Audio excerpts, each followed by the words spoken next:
Vamos a trasladar hasta el anfiteatro José Abelardo Quiñones del Palacio Legislativo, donde se ha dado inicio a la mesa de trabajo convocada por el congresista Gilbert Violeta respecto a la propuesta para la mejora del sistema de pensiones en el Perú.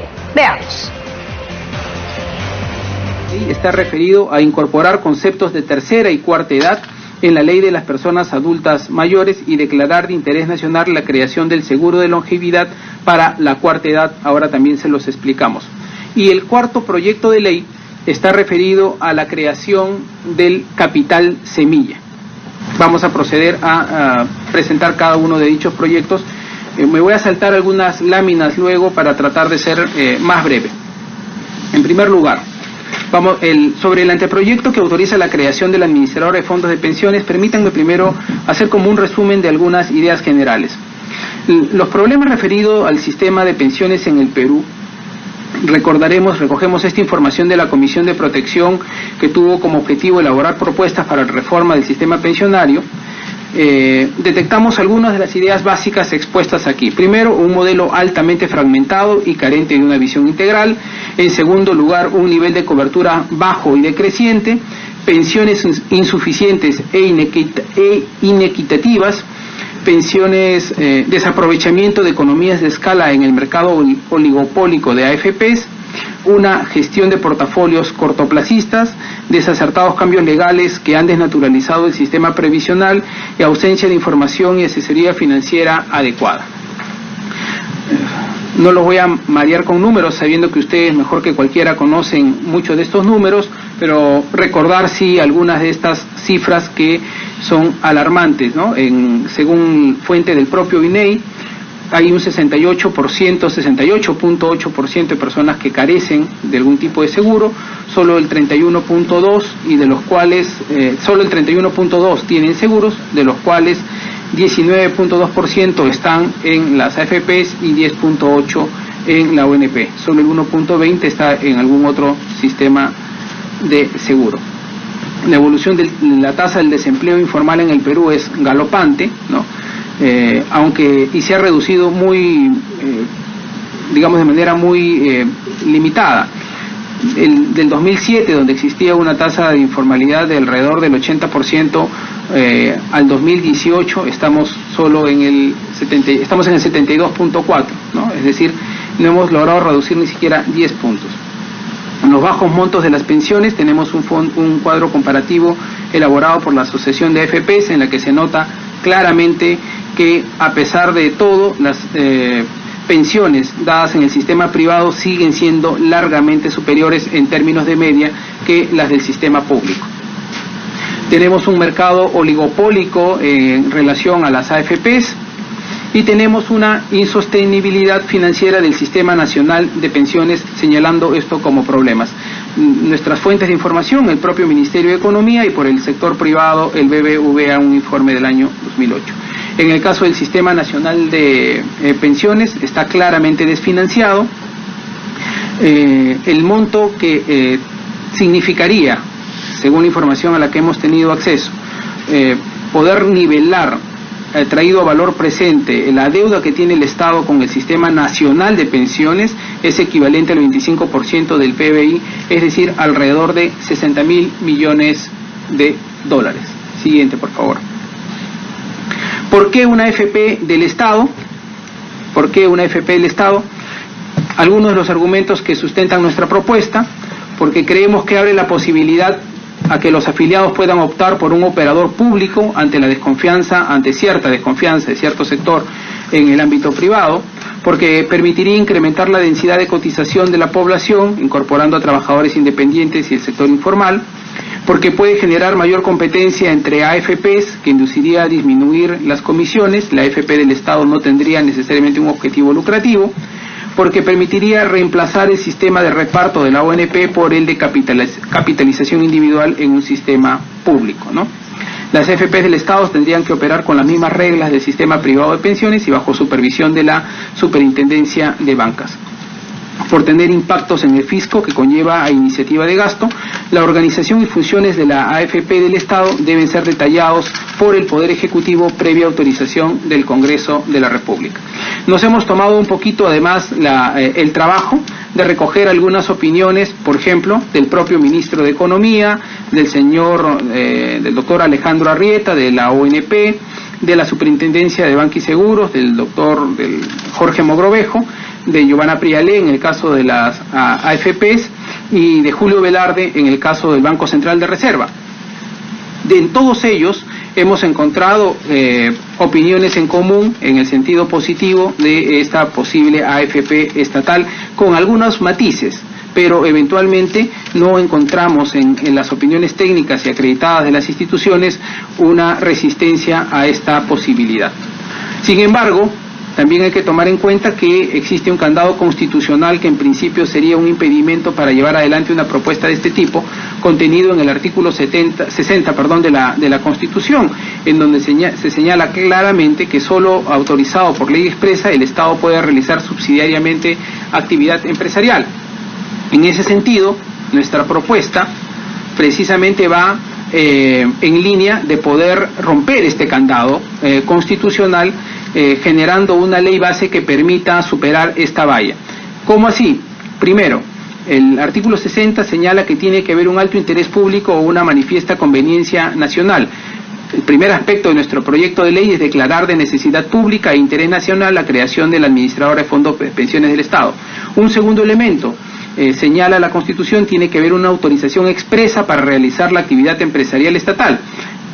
En ese sentido, el proyecto de ley autorizaría al Poder Ejecutivo desarrollar actividades empresariales en materia de administración de pensiones en el marco de la Ley del Sistema Privados de Administración de Fondos de Pensiones. Y una tercera barrera o valla es la realización subsidiaria de la actividad empresarial estatal, que lo superamos declarando también que la actividad privada no ha logrado incrementar la cobertura por las cifras antes señaladas, por lo que cabe en este supuesto una labor de subsidiariedad. Es decir, consideramos que desde un punto de vista constitucional y legal es factible crear una AFP del Estado que podría competir bajo las mismas reglas que la AFP privada. La fórmula legal va en ese sentido con 3 disposiciones. El segundo proyecto de ley está referido a proponer el fortalecimiento del sistema previsional y de formalización financiado con un porcentaje del IGB. Y aquí quiero expresar lo siguiente.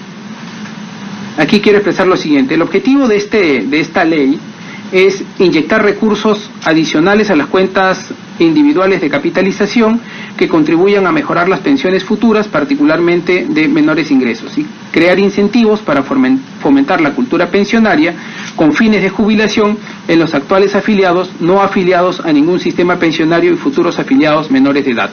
La idea básica, ustedes la conocen, hemos estado pensando mucho en cómo creamos otros mecanismos que alimenten las cuentas de capitalización individual o más directamente, hablando políticamente, el ahorro personal de cada ciudadano, de cada individuo a lo largo de su vida económica.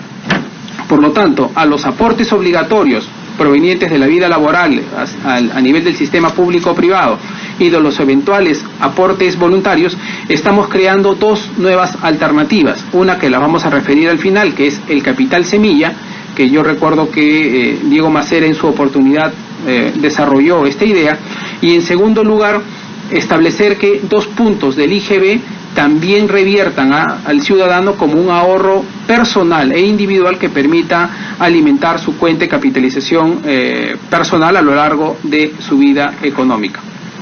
No voy a extenderme demasiado. Hemos hecho incluso una suerte de esquema sobre cómo opera este 2% del IGB, y aquí básicamente la idea central es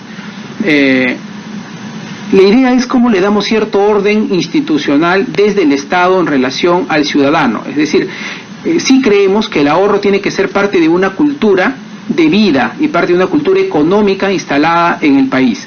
Entonces, nuestra lógica es, cada hombre o mujer, niño o niña, en el momento que nace, el Estado tiene que crear una cuenta de ahorro individual para futura pensión de jubilación, una cuenta previsional.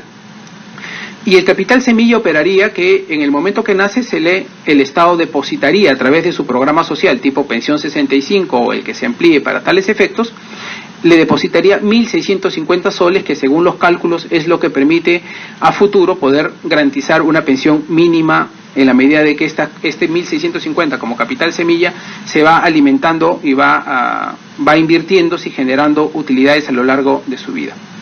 Y lo otro es que 2 puntos del IGB sobre consumo permita a su vez revertirse y alimentar este mismo fondo, de tal suerte que ya no tendríamos solamente los ahorros individuales, independientes o voluntarios, o los obligatorios a través de la ONP o la FP, sino también estas otras 2 fuentes, un porcentaje del IGB por un lado y por otro lado un capital semilla para todo ciudadano que nace en el Perú.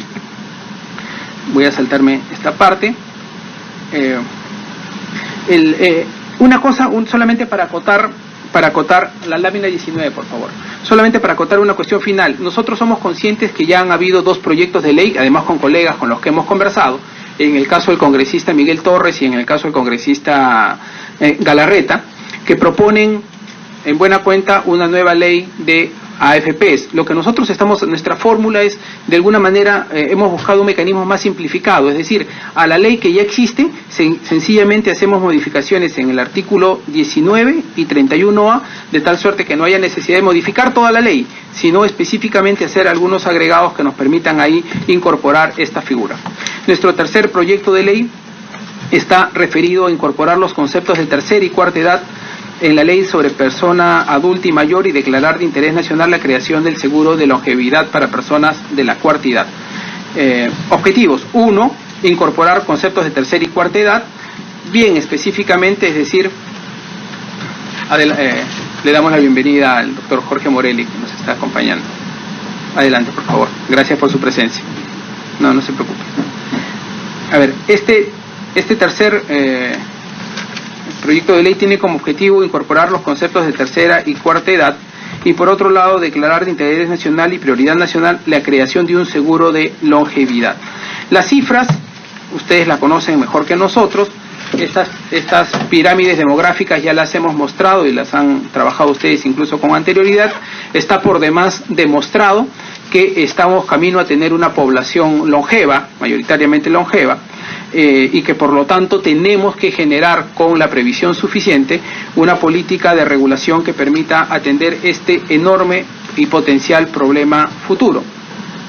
La siguiente lámina, por favor. Las personas mayores de 60 años a más, que 1975 representaban el 5.6% de la población total del país, pasarán a representar el 10.8% el 2020 y el 21.3% el 2050. Las personas de cuarta edad, personas mayores de 80 años a más, que en el año 1980 constituían el 0.36% de la población total, pasarán a representar el 3.7% en el 2050, es decir, más que duplicará su participación porcentual. Y la siguiente lámina creo que es la más ilustrativa de todos, porque es la que nos muestra la evolución demográfica para población mayor de 80 años. En resumen, ¿qué es lo que estamos proponiendo? Que las personas mayores de 65 años hasta los 80 años, que ya son actualmente calificados como personas de tercera edad, mantengan dicha categoría, pero las personas mayores de 80 años creamos una nueva categoría de cuarta edad. ¿Por qué es eso importante? Ocurre ya en otros países, se está trabajando en Chile y en varios países en Europa, por la sencilla razón de que se pueden establecer una base normativa y políticas públicas específicas para personas mayores de 80 años, desde aspectos sociales, de atención prioritaria, hasta asuntos de alcance económico. Creo que a todas luces queda claro que no es lo mismo una persona de 66 años que una persona de 93, 94, 95 años o de 90 años, ¿no? Después de los 80 años, las particularidades de salud y las particularidades económicas y sociales y de atención son mucho más vulnerables. Por lo tanto, sí creemos necesario y nos hemos adscrito a esta teoría de establecer una regulación especial para las personas mayores de 80 años en materia previsional. En ese mismo sentido va la fórmula legal, declara de interés nacional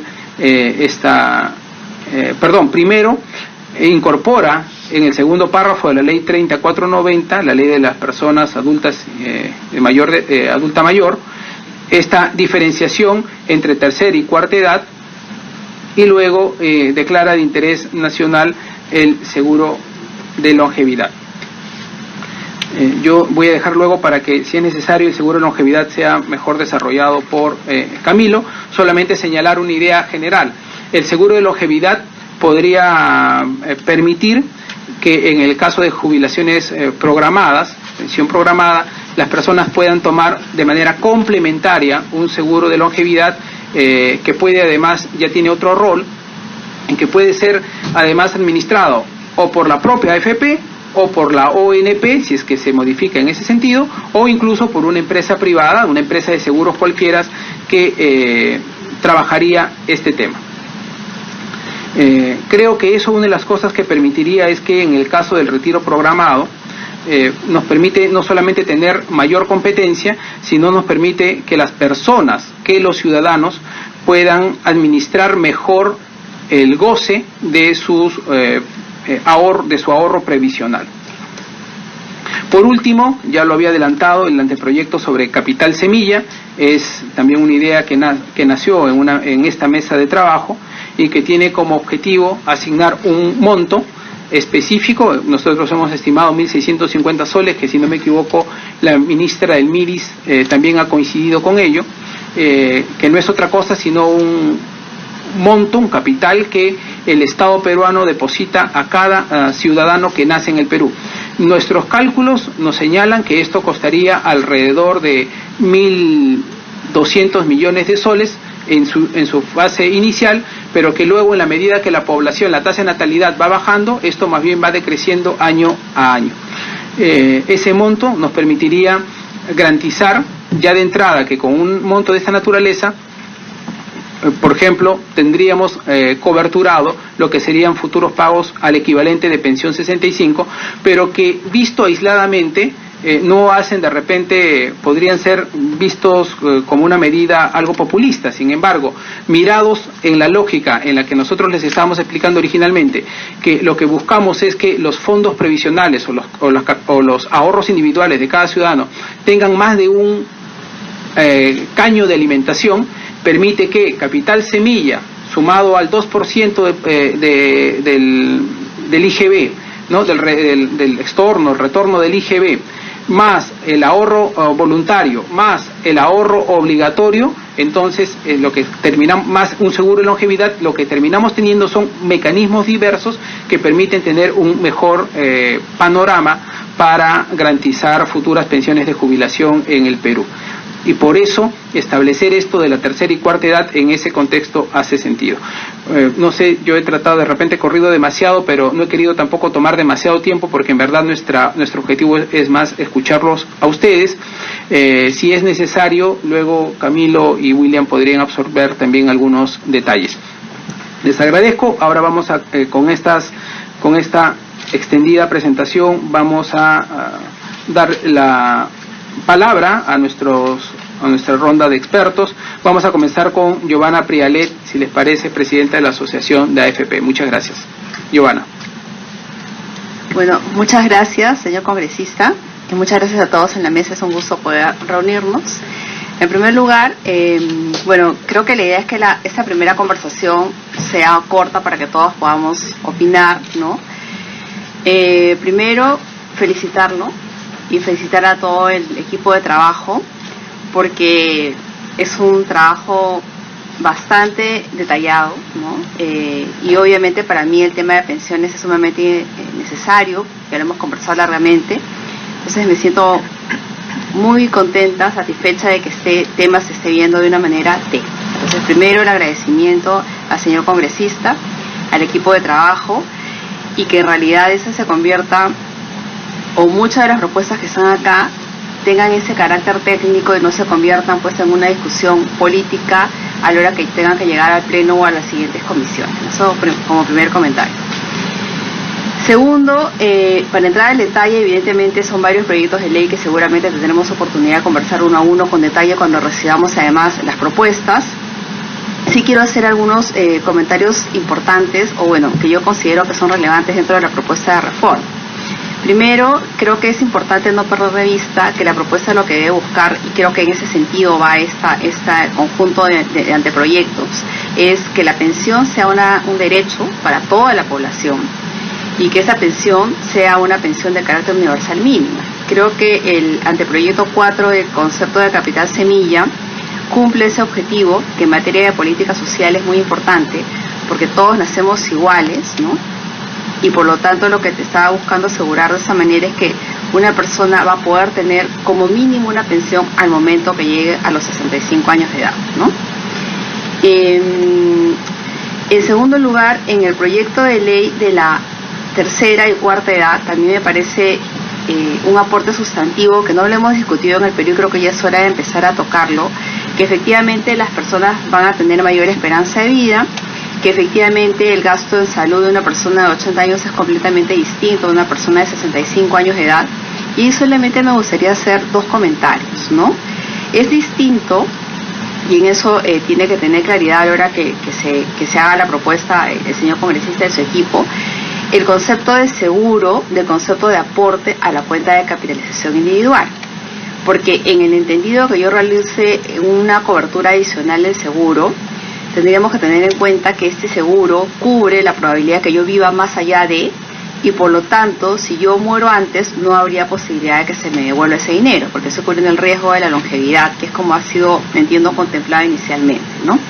Sin embargo, yo cuando le escuchaba, y usted mencionaba la idea de tener varios caños para alimentar un fondo que tiene que ir creciendo porque la gente vive más tiempo, de repente valdría la posibilidad de evaluar que esto en realidad se convierta en un incremento del aporte al fondo directamente, porque en ese caso, si es que yo opto por esa alternativa, pero no llego a los 80 años y me muero a los 70, ¿no? Ese dinero regresa como una especie de herencia para el grupo familiar. Entonces yo creo que ahí habría que tener un poco más de discusión técnica de en realidad cuál es el objetivo, viendo un poco que lo que estamos tratando de motivar es precisamente el ahorro para la jubilación, y que en caso de que yo fallezca, pues ese dinero sí regrese a mi grupo familiar, ¿no? En la propuesta número 2, que está relacionada con el fortalecimiento del sistema previsional y la formalización a través del impuesto general a las ventas, yo creo que es un tema del cual hemos conversado bastante, hay opiniones diversas, ¿no? Sí me parece importante tocarlo por varias razones. Primero, efectivamente, si nosotros hacemos un análisis de sensibilidad, la población es más pobre, quintil 1, tiene muy poco dinero del IGB que regresaría a su cuenta de capitalización individual. Pero lo cierto es que también tenemos un grupo de trabajadores que hoy día son informales, que sí tienen capacidad de ahorro y que no son formales, ¿no? Entonces, el hecho de poder tener la posibilidad de que yo vea directamente que al solicitar mi boleta del impuesto general a las ventas va a ir a un beneficio directo, que es mi pensión, podría tener un incentivo adicional, que es que la gente empiece de repente a declarar o empiece a formalizarse, que es un objetivo de política pública fundamental para que exista pensiones y para que exista ahorro para la jubilación, ¿no? En el tema del IGB, sí sería interesante poder coordinar, de repente está en el proyecto de ley que vamos a revisar, la operatividad, porque por ejemplo ahora que ha salido el proyecto de norma del REJA que te pide el requisito de cuarta categoría para no tener la calificación de desempleado o no, hay que trabajar bien el tema operativo con SUNAT, porque la evolución del IGB sería de repente una vez al año, ¿no? O no sé cómo se piensa establecer, pero sí creo importante, con la poca experiencia que tengo, que hay que tratar de usar las herramientas como están, porque si no las leyes no se logran implementar en el plazo adecuado, ¿no? Entonces ahí habría que ver cómo va a ser. Ya entiendo que las boletas electrónicas están funcionando, lo cual podría ayudar a que eso sea mucho más efectivo en el corto plazo, pero sí tendría que ir acompañado de una coordinación, creo yo, con SUNAT, y también con una campaña de sensibilización de la población para que entienda el objetivo de este proyecto, que lo que busca finalmente es ahorrar o incrementar su ahorro, ¿no? En el tema de que este 2% iría a una cuenta individual de ahorro para la pensión, denominado SIAP, ¿no? O sea, para el chico que es menor de edad o para el que es mayor de edad, en el caso de que se deposite en el sistema bancario, no tengo el proyecto de ley, no lo he visto, ¿no? Pero sí sería importante mencionar en qué tipo de cuenta, ¿no? Porque lo que se está buscando finalmente es que ese dinero se capitalice en el tiempo. Por lo tanto, no es una cuenta como la transaccional, claro, no es una cuenta a plazo fijo, sino va a ser una cuenta, entre comillas, no sé, previsional o como quiera llamarse, que no se va a mover hasta que la persona se afilie, ¿no?, a una AFP, sea esa pública o privada, con lo cual habría que mirar bien que la rentabilidad de esa cuenta sea lo suficientemente atractiva como para generarte la capitalización necesaria, ¿no? Y en el punto 1, que está relacionado con la creación de la administradora de fondo de pensiones del Estado, yo creo que ahí, igual con la experiencia que tenemos, hay 2 puntos que hay que evaluar, ¿no?, que no sé si están en el proyecto de norma. Primero, las personas que hoy día aportan a la ONP, y seguramente José lo va a poder conversar, de repente los números no son los más correctos, ¿no?, pero entiendo que no todas las personas que llegan si no tienen los 20 años de aportaciones, no tienes una pensión de jubilación. Entonces, para convertir la ONP en una AFP pública con cuentas de capitalización individual, primero habría que hacer un proceso de sinceramiento, que yo no sé si la información existe, supongo que sí, de cuánto tiene estas personas que están en transición en su cuenta de capitalización individual, tomar la decisión de si estas personas no llegan a los 20 años, estoy hablando de las personas en transición, entre comillas, se les va a pasar una cuenta de capitalización individual, se les va a pagar una pensión en función a lo acumulado, o sea, ver qué decisión se toma y en materia actuarial en este caso, ¿no? Y lo otro es si la alternativa va a ser un bono, ¿no? De repente se decide que fiscalmente es necesario, porque acá se habla muy bien de que eso es un tema que tiene que ser evaluado por el Ejecutivo, que todo el grupo de la población tendrá un bono de cierre, entre comillas, al pasar del esquema de reparto al esquema público dentro de la misma ONP. Y con los datos que nosotros hemos calculado, lo he dejado ahí en la presentación para no extenderme, es que hay una diferencia fundamental entre si tú le entregabas el bono a la persona al momento que se traspasaba a esta AFP pública o se la dabas a los 65 años de edad, ¿no? Entonces, la diferencia en el impacto en pensión es de 1 a 5. Eso quiere decir que si yo le daba el bono a los 65 años de edad, recibía de pensión, entre comillas, con su solo bono, 400 soles. Pero si se lo daba al momento que se traspasó, o sea, al momento que la AFP se convierte en AFP estatal y se capitaliza, eso se multiplicaba por 5. Y por el solo concepto de bono, tenía una pensión de 2.500 soles. Entonces, si bien tiene un impacto en materia fiscal, y creo que acá lo hemos conversado en algún momento, también hay que pensar que es dinero del trabajador afiliado, y por lo tanto tendría que buscar alguna alternativa como mercados, no sé, de bonos o mercados secundarios en los cuales se pueda crear una nueva forma de que el afiliado tenga el dinero en su cuenta de capitalización individual, no le genere un impacto fiscal fuerte, pero sí comience a incrementar el ahorro que tiene que tener al momento de jubilarse, ¿no? Gruesamente esos serían mis comentarios, con cargo obviamente a poder mirar el detalle y a alcanzar otros comentarios más adelante, y como digo, agradezco la invitación y espero que el tema siga siendo visto con esa rigurosidad técnica como la ha presentado ahora el congresista. Muchas gracias. Muchas gracias, Giovanna. José Valderrama, de la UR.